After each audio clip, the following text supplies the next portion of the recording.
ஒரு காட்டுல பரம்பரை சொத்துல தின்னு கொழுத்து போன புலி வந்து ஒரு ஃபேக்டரி ஆரம்பிக்குது. இந்த ஃபேக்டரியில ஒரு எறும்ப வேலைக்கு வைக்குது. இந்த எறும்பு வந்து ரொம்ப அயராம கஷ்டப்பட்டு உழைச்சி நல்லா சம்பாதிக்குது. இந்த புலிக்கும் நல்ல ஒரு லாபம் வந்து கிடைக்குது. இப்போ நல்லா தான் போயிட்டு இருக்குது.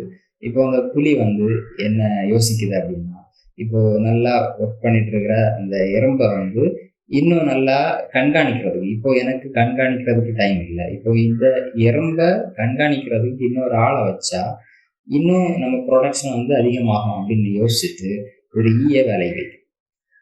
இந்த எறும்புக்கு மேல ஈய வந்து மேலாளரா வேலைக்கு வைக்கும். இப்போ அந்த ஈ வந்து சொல்லுது, எனக்கு வந்து ஒரு செக்ரட்டரி வேணும். என்னோட ஒர்க்கு வந்து சப்போர்ட்டா ஒரு செக்ரட்டரி வேணும் அப்படின்னு சொல்லி. இந்த ஈயோட வார்த்தையை கேட்ட அந்த புலியும் அந்த முயலை வந்து ஈக்கு செக்ரட்டரியா வைக்குது. அப்போ இந்த புலி வந்து இந்த ஈட்டையும் இந்த முயல்கிட்டையும் சொல்லிச்சு, இனிமே வந்து எனக்கு ரிப்போர்ட்ஸ் வந்து வரைபடமாகவும் அட்டைவணையாகவும் வரணும். இந்த ஒர்க் வந்து எதுவுமே டிலே ஆகக்கூடாது, எல்லாமே ப்ராப்பரா டெய்லி ரிப்போர்ட்ஸ் வரணும் அப்படின்னு சொல்லிச்சு. அப்போ இந்த ஈ சொல்லிச்சு, அதை என்ன பிரமாதமா நம்ம பண்ணிக்கலாம் அப்படின்னு சொல்லிட்டு, எங்களுக்கு ஒரு கம்ப்யூட்டர் டிபார்ட்மெண்ட் வேணும். கம்ப்யூட்டர், ப்ராஜெக்டர், பிரிண்டர் இதெல்லாம் வச்சு ஒரு டிபார்ட்மெண்ட் எனக்கு வேணும்.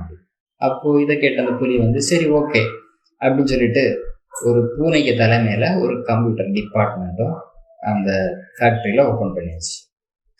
இப்போ இந்த தனியாளா வேலை செஞ்சுட்டு இருந்த இந்த எறும்பு வந்து இந்த ஈ, இந்த முயல், இந்த பூனை, இந்த தலைமையிலான அந்த டிபார்ட்மெண்ட்ஸ் இவ்வளவு பேரையும் சமாளிக்க முடியாம அது ரொம்பவே டயர்ட் ஆகி போச்சு, ரொம்பவே அழுத்து போச்சு இந்த எறும்பு.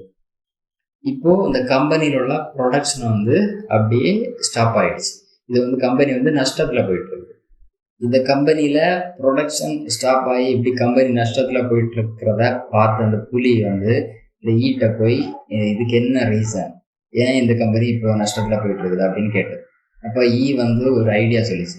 இப்போ ஒரு குரங்கை வந்து நல்ல எக்ஸ்பீரியன்ஸ் ஆன இந்த கம்பெனியில எக்ஸ்பீரியன்ஸ் ஆன ஒரு குரங்கை வந்து வேலைக்கு வைக்கணும் அப்படின்னு சொல்லிட்டு சொல்லுது. அப்போ இந்த புலி வந்து ஓகேன்னு சொல்லிட்டு அந்த குரங்கை வந்து இந்த ஈக்கு மேல ஒரு பொசிஷன்ல நல்ல ஒரு சம்பளம் கொடுத்து இந்த குரங்கை வந்து வேலைக்கு வைக்குது. இப்போ இன்னும் ப்ரெஷர் இந்த எறும்புக்கு. இப்போ குரங்கு, முயல், பூனை, ஈ இந்த இவ்வளோ பேரையும் சமாளிக்க முடியாத அந்த எறும்பு வந்து இன்னும் ரொம்பவே டயர்டாகி இன்னும் ஏற்கனவே இருந்த நஷ்டத்தை விட இன்னும் கம்பெனி வந்து ரொம்பவே நஷ்டத்துல போயிட்டாங்க. புலி வந்து இப்படியே நம்ம கம்பெனி போயிட்டு இருந்தது அப்படின்னா நம்ம கம்பெனி இழுத்து மூட வேண்டியதுதான் அப்படின்னு நினைச்சிட்டு சரி அப்படி அந்த கம்பெனியில் உள்ள எல்லா ஸ்டாஃப்ஸ் கூடயும் கலந்து மீட்டிங் போட்டு ஒரு முடிவு வருது. இப்போ ஒரு கடைசியாக ஒரு ட்ரையல் பார்ப்போம் அப்படின்னு சொல்லிட்டு நிறைய கம்பெனியில எக்ஸ்பீரியன்ஸா ஒர்க் பண்ண ஒரு பர்சனை வந்து வேலைக்கு வைக்குது. அது யாருன்னா ஒரு ஆந்தை. அந்த ஆந்தை வந்து இங்க வந்து 3 மாசம் நல்லா ஆராயுது. நல்லா ஆராய்ச்சி பண்ணி முடிச்சுட்டு சொல்லுது, இந்த கம்பெனியில எக்ஸஸா ஒரு ஆளை வந்து வேலை பார்க்குறாங்க, அவங்கள நீக்கினா இந்த கம்பெனி வந்து க்ரோத் ஆகும் அப்படின்னு, ப்ரொடக்ஷன் இன்னும் அதிகமாகும் அப்படின்னு சொல்லுது. அப்போ இந்த புலி கேட்குது யார் அப்படின்னு. அப்போ அந்த ஆந்தை சொல்லுது, இந்த எறும்பு தான் அந்த ஆள். அந்த எறும்பை நீக்கணும் அப்படின்னா இந்த கம்பெனி வந்து கண்டிப்பா ப்ரொடக்ஷன் வந்து அதிகமாகும். இந்த ஸ்டோரியில பார்த்து அந்த எறும்பை மாத்திருக்கலாம் நிறைய பேர் வந்து கஷ்டப்பட்டு கம்பெனிக்காக ஒர்க் பண்ணணும், கடைசியில வந்து அவங்க வேலையிலிருந்து கூட அவங்க வந்து நீக்கப்படுற சிச்சுவேஷனுக்கு ஆளாக்கப்படுறாங்க. ஆனா இந்த கம்பெனியில வந்து படம் காட்டுறவங்க, ஜால்ரா தட்டுறவங்க, நடிக்கிறவங்க, வேலை செய்யற மாதிரி நடிக்கிற ஆட்கள், இந்த மாதிரி ஆட்களுக்கெல்லாம் நல்ல சம்பளம் கிடைச்சு நல்ல பொசிஷன்ல இருக்கிறாங்க.